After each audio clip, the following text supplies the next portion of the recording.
Это письмо может иметь разные формы, ему свойственны и гибкость линии, и размеренный ритм, и динамичность сюжета. С каждым взмахом пера каллиграф возрождает на бумаге забытое старинное искусство. Для Артура Писаренко это рукописное письмо не просто способ передачи информации. Древняя арабская вязь, через которую осуществляется невидимая связь между миром духовным и миром настоящим. У нас это, к сожалению, забытое не просто искусство, а наука, исламская наука, которая до революции у татар была более-менее развита, а потом как бы растеряла с ходом времени своей актуальности. И вот этот шаг к рукописному Корану, именно не печатному, а к рукописному, это вот именно шаг к развитию самой науки. Аль-Мульхат, она называется, классическая арабская каллиграфия.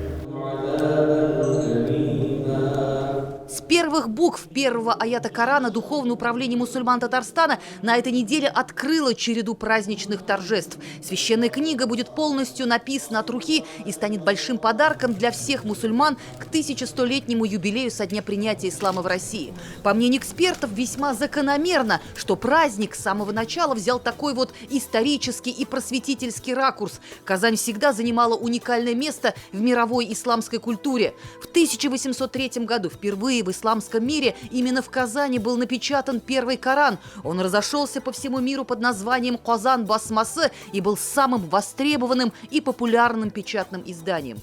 Это когда вручную набирали вот шрифты, но это было очень сложно. Для этого надо было знать в совершенстве и арабский язык, чтобы не допускать ошибки. То есть практически это вот татары сумели вот технику печатания книги ввести очень мощный вот конфессиональный фактор религиозный. Ислам в свое время принес письменность, во-первых, очень развитую письменность, которая распространялась в то время, особенно во всем мире, когда присутствовал халифат, было огромное мусульманское государство, цивилизованное, передовое в то время. И, несомненно, принятие ислама в Волжской Булгарии, потом постепенное распространение на других территориях, это был большой прогрессивный такой шаг. Нам достаточно пример того, что мы все научились читать Коран, а Коран, мы знаем, это самая главная книга в нашей религии, это речь Всевышнего Аллаха, и мы ее все начинали читать с шрифта Казан Басмы.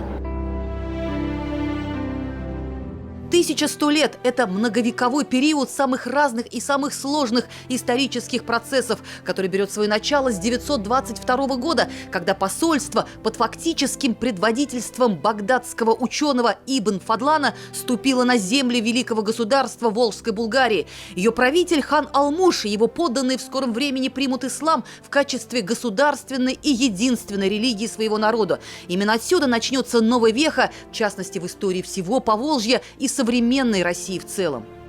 Я бы для себя отметил, чем важна эта дата. Она показывает, что ислам в этой стране, он не чужд. Это не какая-то иная религия, которая пришла извне. А в 922 году, даже раньше, чем крещение Руси, первая божественная небесная религия, которая появилась на территории современной Российской Федерации, это ислам.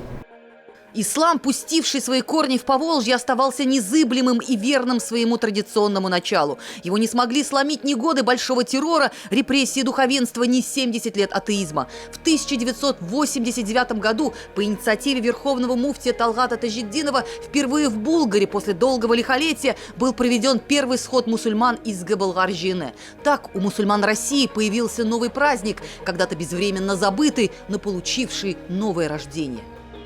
Это объединяющий фактор. Не просто так, из интересов добрососедских, политики или экономических. Ради Бога жить одной семьей всем людям. Сегодня древний город Булгар – это священное место паломничества для тысяч мусульман со всего мира. За последние годы здесь были отреставрированы 25 памятников истории, построены новые культовые сооружения. Теперь именно сюда едут в поисках истины, чтобы увидеть именно те сохранившиеся на берегу Волги реальные доказательства величайшей древней цивилизации Восточной Европы, самого северного региона исламского мира. Болгарский историко-археологический комплекс был внесен в списки всемирного наследия ЮНЕСКо. Все это теперь богатство не только Татарстана. Это пример культурного многообразия России. И даже спустя годы, возможно, даже десятилетия, сложно будет дать реальную оценку этой огромной работе всех тех, кто стоял у истоков великого перевоплощения, возрождения нашего наследия. Когда меня спрашивают, почему я так рьяно взялся, значит, за восстановление Болгар и Свияжска, ведь это наши, какие бы ни были, это наши истории. Нравится нам или не нравится. Болгара – это государство, развитое государство, которое на нынешней территории Российской Федерации, я еще раз хочу подчеркнуть, добровольно приняли ислам. Как не восстановить, когда есть возможность, и что, надо сказать, быть благодарным всем правителям всех времен. В какой-то степени удалось их сохранить, и, как говорится, это наследие материальное. 1100-летие со дня принятия ислама – праздник, который будут отмечать по всей стране. Общероссийский статус юбилею придал сам президент России Владимир Путин. Это праздник – еще одно доказательство одной исторически сложившейся и непреложной истины. Ислам на территории России имеет свою уникальную черту. Самый яркий пример межконфессионального мира и согласия для всего мирового сообщества. Есть такая возможность, вот 1100-летие, отметить на достойном уровне, но и дать сигнал, что вот российский традиционный ислам – это вот та форма, которым отличалась наша страна. И наша задача – сохранить вот эти традиции. Мы видим, что происходит в мире, к сожалению, разные деструктивные силы под названием ислам пытаются проповедовать то, что вообще не свойственно к исламу. Поэтому наша задача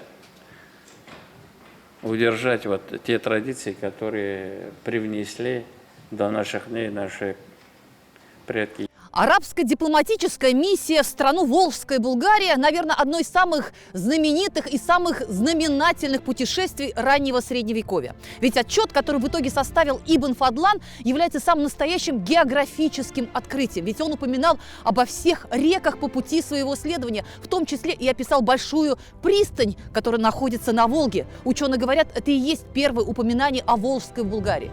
Вот почему именно прибрежная зона, сейчас рассматриваются разные варианты, является, наверное, символичным и логичным местом для строительства новой соборной мечети в честь 1100-летия со дня принятия ислама в России.